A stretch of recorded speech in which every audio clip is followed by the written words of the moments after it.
Isa sa mga guest natin ngayon, siyempre, walang iba kundi si Super Tantan.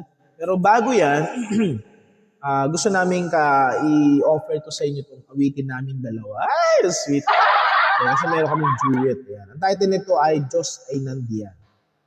Actually, galing ito sa isang song, sa isang classic song or hymnal song na pinalitan namin ng Tagalog version, no, nang wala kaming paalam.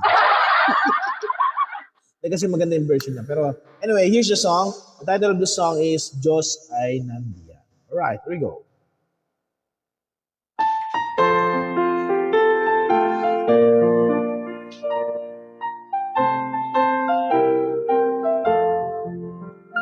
Kung ang buhay ang saglit sa kalimutan, ang problema ay walang katapusan. Kung wala na ang pag-asa, desperado na sa buhay, tandaan ang Diyos ay ating nandiyan.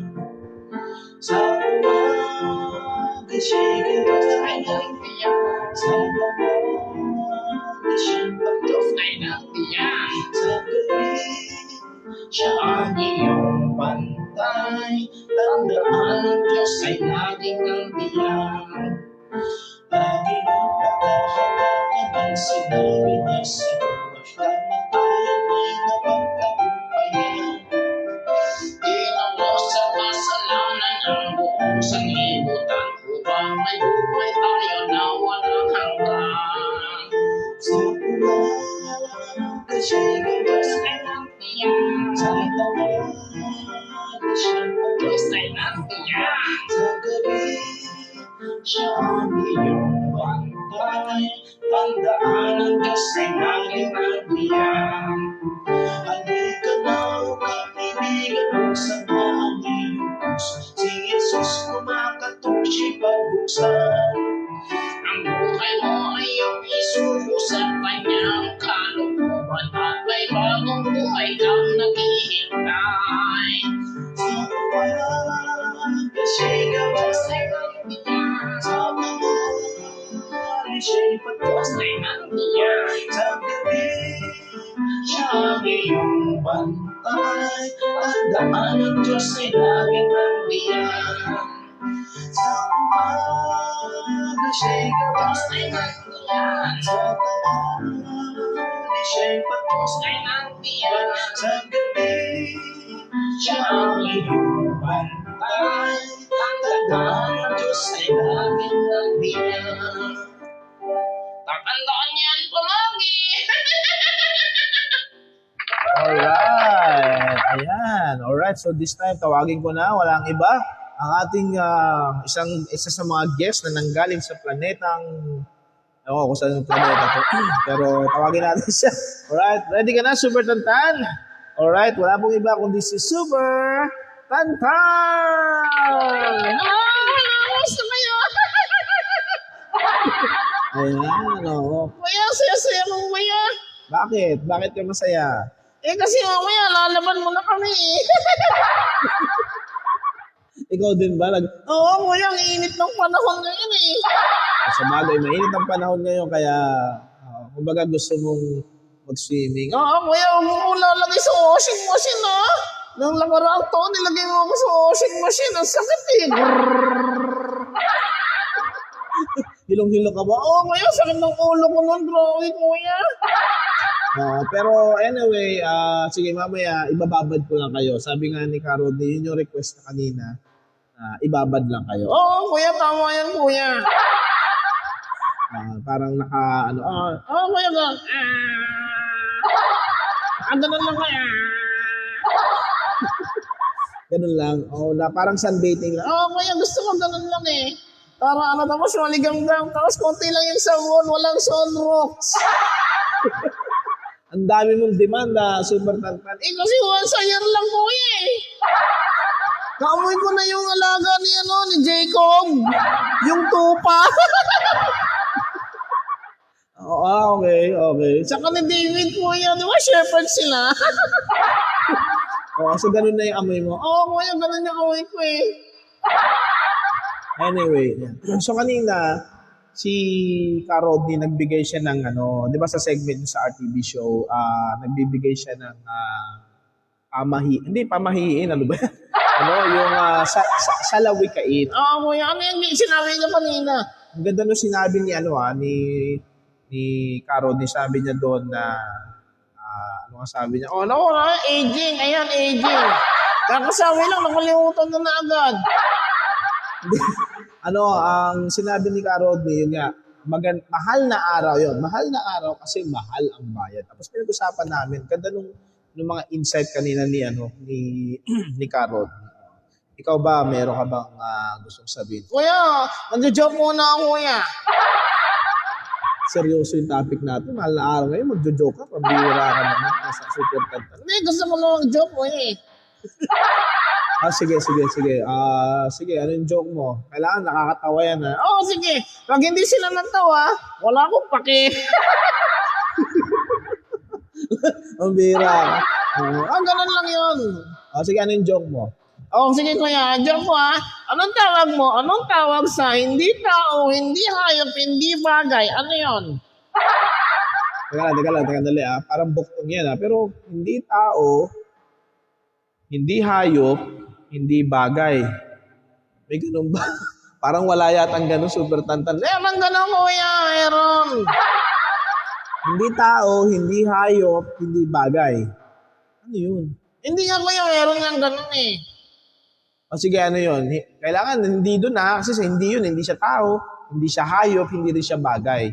Meron bang ganun? Ano, espiritu? Ano ba yun? Nakakatakot naman yung tinatanong. Hindi nga ang kulit ko, meron nga nun eh. Sige, sabihin mo. Ano yung meron na yon? Barong Tagalog at rubber shoes. Super tanda, niloloko mo ko eh. Barong Tagalog at saka rubber shoes, parehong bagay yun. Kuya, subukan mo isuot sa kasal yun. Tignan mo kung bagay yun. Hindi bagay yun. Oo nga, no? Oo nga pala, subukan mo. Oo nga, tama, hindi siya bagay. Pag sinuot mo yung barong Tagalog sa rubber shoes sa kasal, hindi. Sa kahit anong okasyon, hindi siya Ang galing mo doon, super tantan. Oo, siyempre. Ako pa.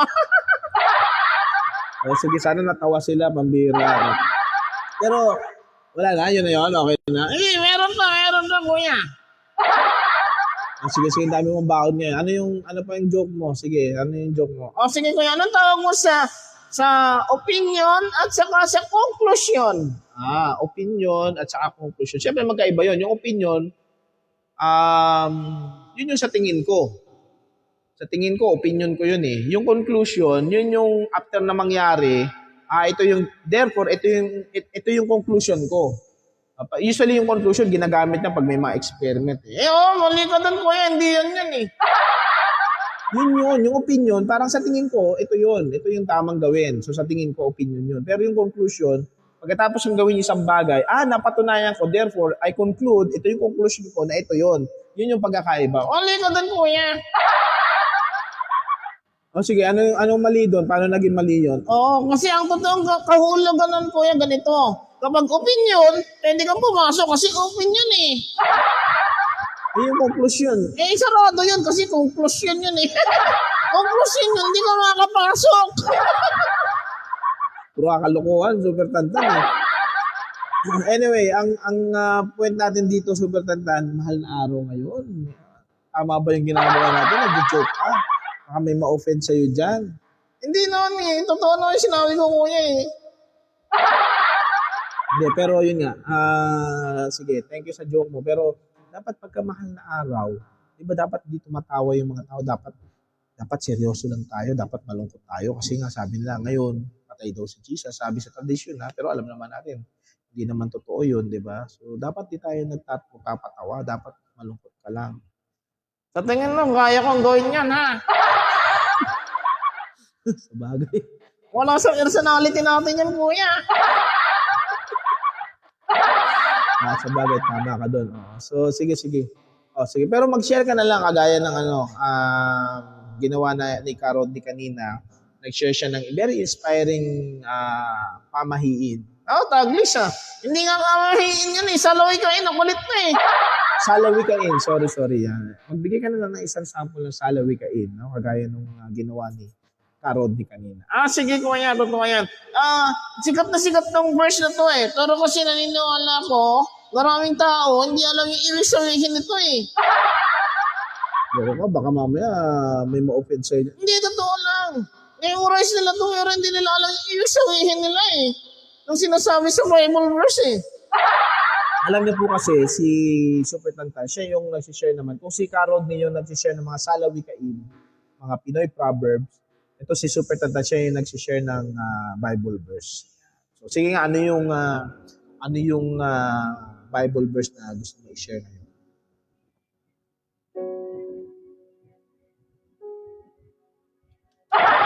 Uy, Naiiyak ako sa tugtog kuya. ang ganda nga pag may tugtog, di ba? Para feel na feel mo. Nakakantok. Alas 3 pa naman ngayon kuya. Bawal tayo matulog, tayo yung host dito, no ka ba? Sige na, ano yung, share mo na yung Bible verse. Nilagyan ko lang ng background para medyo mas maganda pa kayo. Uy! Ano nga? Nawawala ka yung Bible verse. Ano ako sa tugtog ko kuya? Nakakantok. Wala ko ibang tugtog, yan. Bahala ka. Sige lang, yung Bible verse. John 3:16. Kaya na lamang ang pag-ibig ng Diyos sa sanlibutan, kaya ibinigay niya ang kanyang buktong na anak na ang sinamang manampalataya sa kanya ay hindi mapapahamak, kundi magkakaroon ng buhay na walang hanggan. John 3:16, 1:3-16. Ayan, sa Tagalog. Yan. Ba't mo naman nasabi na hindi nila naiintindihan yung verse na yun? Tagalog na nga. Oo nga kuya eh. Kasi yung sabi doon, gaya na lamang ang pag-ibig ng Diyos sa sanlibutan, na ang sinamang manampalataya sa kanya ay hindi mapahamak. Kuya, nalilito sila sa pananampalataya eh. Ang ibig sabihin ng pananampalataya sa English, God so loved the world that He gave His one and only Son that whoever believe, yung word na believe, maniwala. Yun, doon sila nalilito kuya. Bakit mo naman nasabi na nalilito sila? Kasi akala nila, basta lang alam mo, okay na yun. Basta lang alam mo na si Jesus Christ, okay na yun. Pero merong sinasabi sa Bible, nasabi doon, ang sino man ang magsuko ng kanyang buhay, kailangan ng merong pagsusuko ng buhay. Ano ba yung pagsusuko ng buhay, Super Tantan? Di syempre, yung tanggapin mo sa sarili mo na hindi mo kaya. At si Jesus Christ lang ang kailangan mo sa buhay mo. Yan po yung isang namimiss natin, mga kaibigan, yung konsepto. Para sa atin kasi, naniniwala tayo na, hindi, nagdadasal naman ako eh. Malapit naman ako sa Lord eh. Ang sabi ng Bible, hindi ka pwedeng, yun nga yung masama doon eh. Hindi ka pwedeng lumapit sa Kanya. Based on the Bible hindi po sa ganang amin. Hindi ka pwedeng lumapit basta-basta sa Panginoon. Kasi bakit? Kasi nga we are sinners. Yan. We are sinners. Totoo yun. Tanggapin man natin o hindi, makasalanan po tayo. At ang Panginoon galit na galit siya sa kasalanan. Yan ang character niya. Holy siya eh. Holy God siya. So, character niya talaga yon. So, hindi mo pwedeng ibahin yon. Yun talaga siya. To the point na kinalimutan niya yung kanyang anak dahil sinalo ng kanyang anak ang lahat ng kasalanan ng sanlibutan. Kita mo yung ganong kabuti ng Panginoon. Ginawa niya yun para sa atin. So, sa atin naman, para sa atin naman, meron tayong konsepto na, okay, kilala ko siya. Tapos, kilala ko siya. Enough na yun. Pero may sinasabi po ang Biblia. Sabi po ng Biblia, kailangan nating isuko. Kailangan nating tanggapin siya bilang ating Panginoon at tagapagligtas. Oo, kuya, maraming nalilito dyan, kuya. Kasi hindi nila kayang gawin yan. Gusto lang nila i-save lang sila ni Lord. Basta save lang. Pero ayaw nilang gawin silang Lord. Oo, kasi bakit? Pag ginawa silang Lord, Siyempre, kuya, kasi kapag ginawang Lord, si Lord na lang magkakari sa kanila. Maraming bagay na ayaw si Lord eh. Ayaw nila yun. oo, kagaya nun, yung sinabi ko kanina, yung bisyo. Napakatagal din ng panahon ng Panginoon bago ako nawala dun sa bisyo na yon.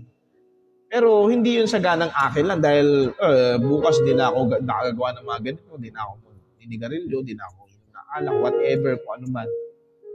Di ko nagagawin yan. Hindi nung nangyari yun. Isinuko ko sa Panginoon. Binigay ko sa Kanya, Panginoon, ayoko na to. Kasi pupunta ako sa simbahan, tapos alam ko naman, galit ka sa akin ng ginagawa ko. Lord, sa'yo na, tulungan. And through His help, sa pamagitan ng tulong ng Panginoon, natanggal yun, nawala yun. Hindi ko sinasabing perfect life na. Marami pa rin akong problema sa buhay, marami pa rin akong struggle, marami pa rin akong temptation, na may mga pagkakataon, hindi ko na pagtatagumpay. Pero yun yung patuloy at patuloy at patuloy na sinusuko natin sa Panginoon. Diba? Hindi ibig sabihin namin dito, kailangan maging perfecto. Hindi ka po magiging perfecto. Oo, totoo yun. Hindi mo po ngayong maging perfect. Si Lord lang yun. Kaya si Lord ang kailangan mo sa iyong buhay. Tama po yan. Si Lord po ang kailangan kasi hindi tayo perfecto at hindi po tayo magiging perfect. Yan. So yan po, napakaganda nung sinabi ni Lord, yung word na believe. Madalas. Yung word na believe natin, ang paniniwala natin sa word na believe, as in, alam lang natin, iba yung alam, iba yung may suko. May pagsuko. Pag sinabi may suko, mayroong pagsunod. Totoo yun. At merong bagay na hinihingi si Lord. Ano yun? Yung naging humble tayo sa Kanya, aminin natin na tayo nagkaroon ng kasalanan, at pagkatapos na ibigay natin ang ating buhay sa Kanya. Yun.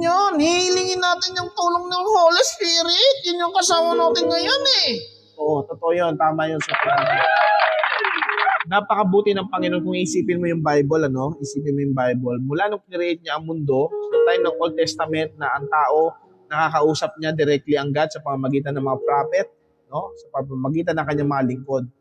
Hanggang sa sobrang dami na nakasalanan talaga ng mundo, ginawa ng Panginoong Jesucristo, siya na mismo, bumaba siya dito sa lupa, sa katauhan ng Panginoong Jesucristo. Sabi niya, in the beginning was the world and the Word was with God. Sabi niya sa John chapter 1, sabi niya, in the beginning was the Word and the Word was with God and the Word was God. He was with God in the beginning. Magkasama na yung Word na yon. Yung Word na yun, it represents si Jesus Christ at yung salita. Parang kunwari ako at saka si Super Tantan. Kami ay isa. Ha? Isa lang tayo, kuya. Pero hindi tayo magkamukha. Mas pogi ako sa'yo eh. Oo naman. Tanggap ko naman yun, na mas pogi ka sa akin. Oo, kuya. Tanggap ko na iisa tayo, pero gusto ko mas pogi ako sa'yo.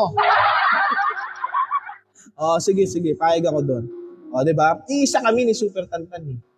Iisa kami. Ako at siya ay iisa.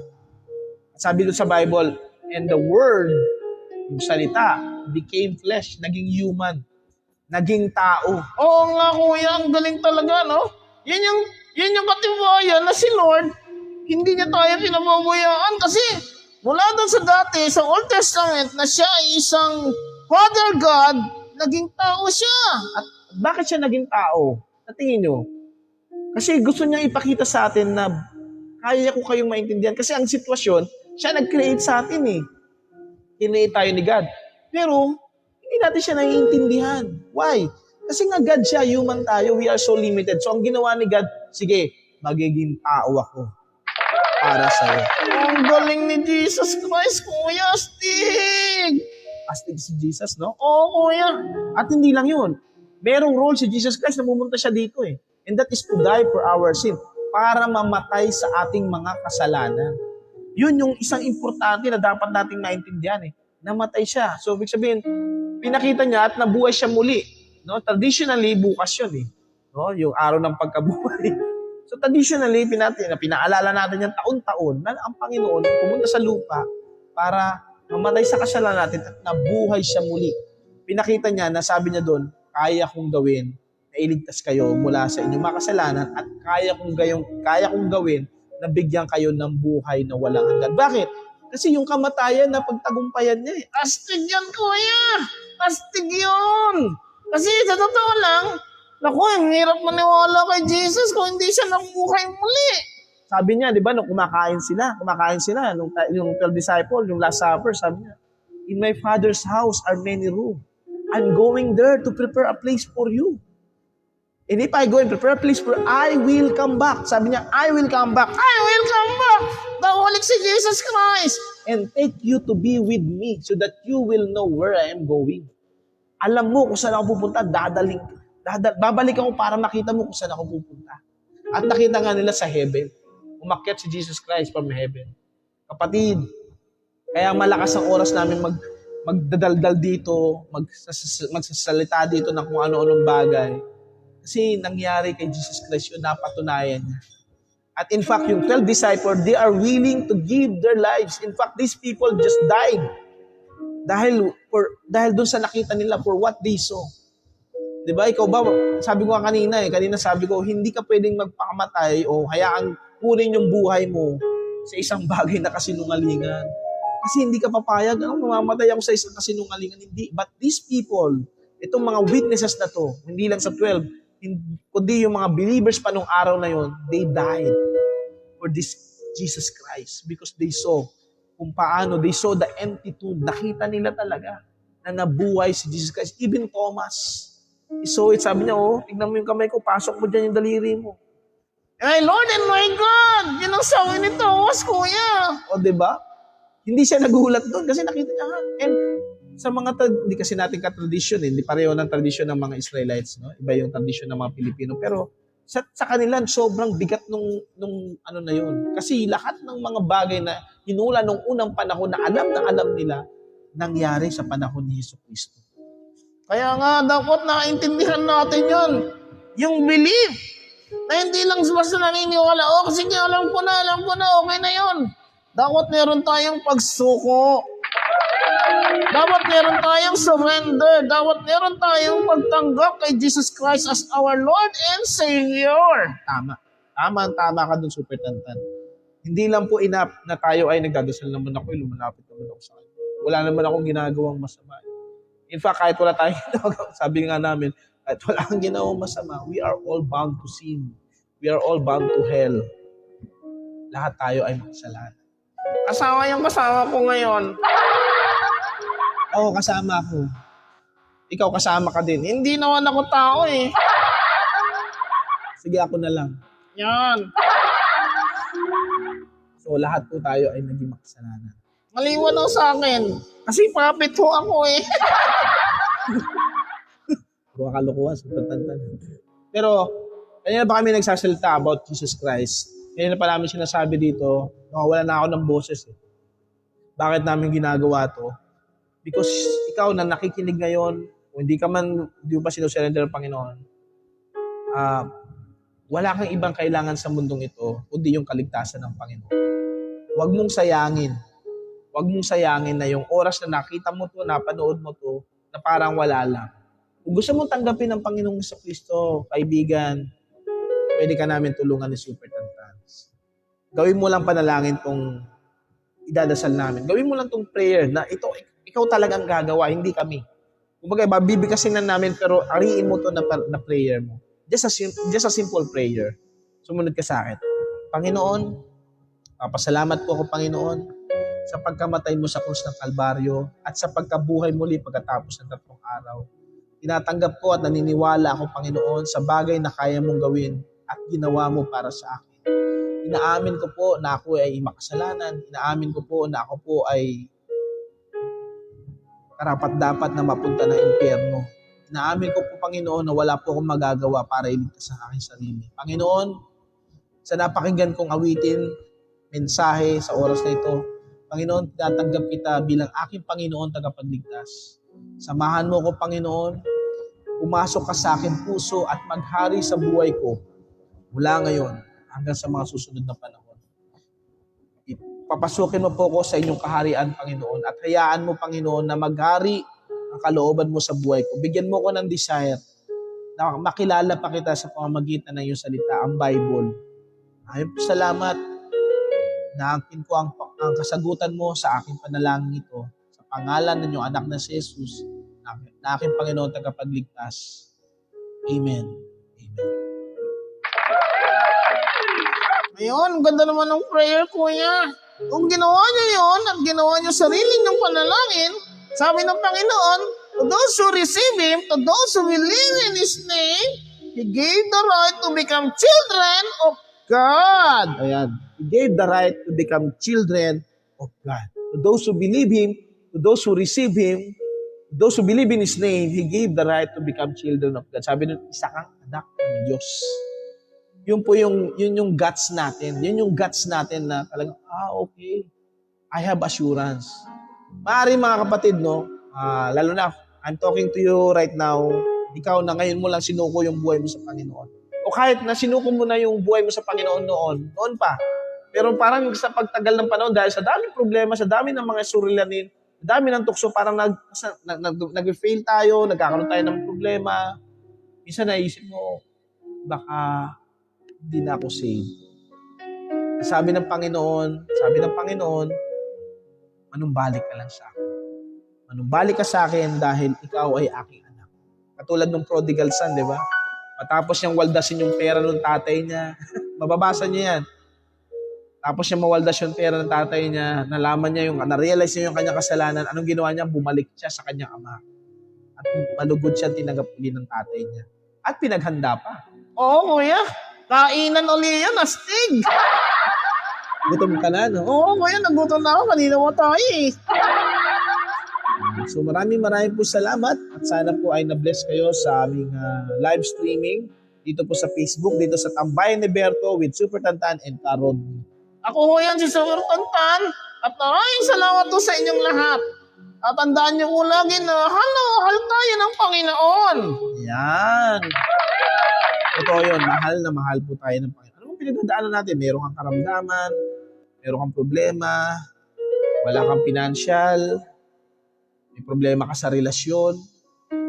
Hindi mo alam kung paano mo i-overcome yung kasalanan na hanggang ngayon inaalipin ka pa rin. Sabi ng Panginoon, I have overcome the world. Napagtagumpayan ko na. Kailangan mo lang bumalik sa akin. Kailangan mo lang kumonek sa akin. Kailangan mo lang maniwala sa akin. Kailangan mo lang surrender ang buhay mo muli sa akin. Yan po ang aming napakagandang paalala sa inyong lahat. At muli po, ako po si Kuya Bert. At ako naman si Super Tantan, ang taranan. Nagsasabi sa inyo ng magandang araw at mabuhay ang ating Panginoong Hesukristo. Alright, sige kuya, matugtog ka na kuya. Matugtog mo yung kanta natin, dali. Sige, hanap pa tayo ng isa pang tugtog yan. Pero ito, isang song na gusto kong ibigay sa lahat. No? Ang title po nito ay Manumbalik. Yan. Ito po ay sinulat ng inyong lingkod. Ako po yun, si Kuya Bert. At sana po ay magustuhan niyo po ito as our closing prayer. Anong closing prayer? Closing song. Mali ka naman eh. Closing song. Okay, thank you. Ayan. Alright, here we go. Manumbalik.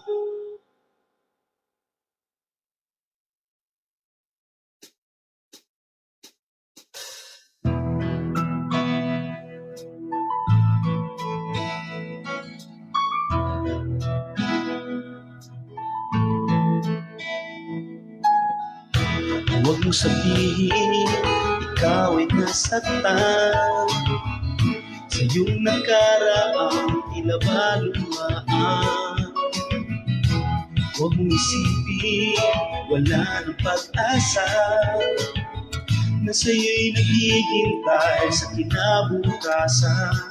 Bakit itigil ang magluha at bukas harapin ang may sigla? Oras mo'y di titigil, bumangon ka.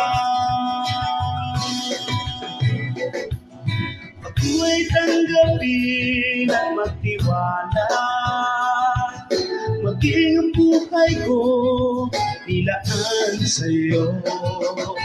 Sa puso mo ako'y papasukin, kabigatan ng buhay mo'y aking dadalhin. Gamitin mo ang aking pag-asa, sa krus ng Kalbaryo ako'y nagtagumpay na. Kalayaan mo ay nasa sa akin, ngayon ang buhay mo ay iyong isuko at manumbalik.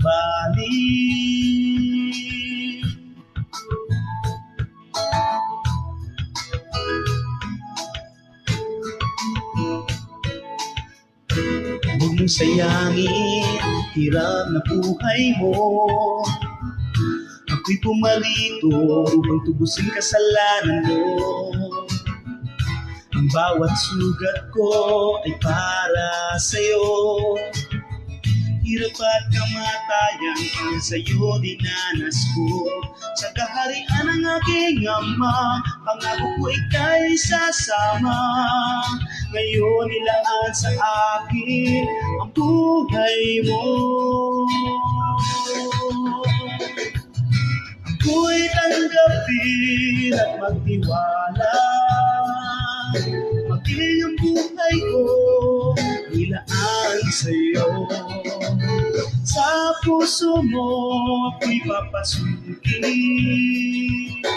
Kabigatan ng buhay ko'y aking dadalhin. Gamitin mo ang aking pag-asa.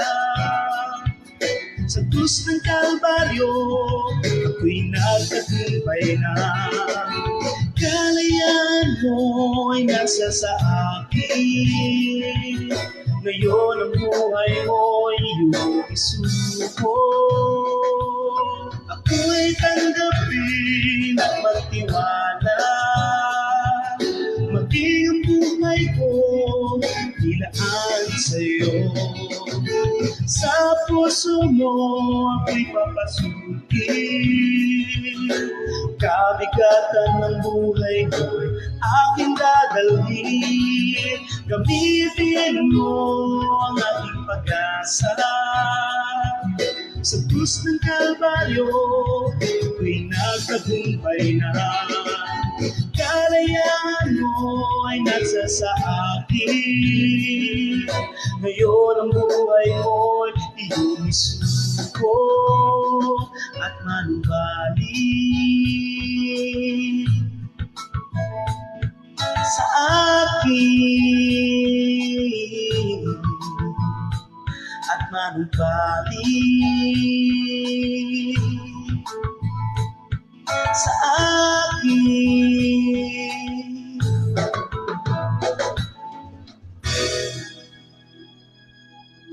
Alright. Thank you so much po sa mga sumubaybay at marami pong salamat sa inyo. Nawa ay napagpala po tayo ng ating Panginoon. Ayan. So, napaka-bless po natin na andito po tayo nagsama-sama. At salamat po sa mga sumubaybay. Ang request lang po sana namin, pwede nyo pong i-share itong video na to since nandito lang naman po ito sa Facebook. And please, if you have time, no, you can bless us by subscribing to our YouTube channel sa RTV Show Robert Casareno. Subscribe po kayo dyan. Check nyo po yung mga videos. At syempre, yung lagi naming inspirasyon, kung kayo ay sinurrender nyo ng buhay nyo sa Panginoon, this is the best time that you have to share Jesus at the same time. Kung paano nyo nakilala si Lord, you have to share Jesus Christ. Kailangan po yun. Kasi yun po yung ating mandates. No? Ano po yung mandates? Mandates pagkatapos ng Sunday. Ang corny ko doon, nakakainis. Diba? Pero yun po yung mandate ng Panginoon sa atin. That we should share the gospel of Christ. Share natin si Jesus Christ sa mga friends natin, sa mga kaibigan natin, sa mga to everybody. Yan, diba? So muli po, yan, nagpapasalamat po ako. Sana, masarap pala mag-live. Na-miss ko yung mag-live. Diba? Nakaka-miss yung mag-live. Oo, yan. So, yan. Muli po, ako po si Kuya Robert. Ito po sa tambayan ni Kuya Berto. Your feeling DJ, Kuya Bert. Signing off. Goodbye everyone and happy weekend. Yeah. Goodbye everyone. God bless.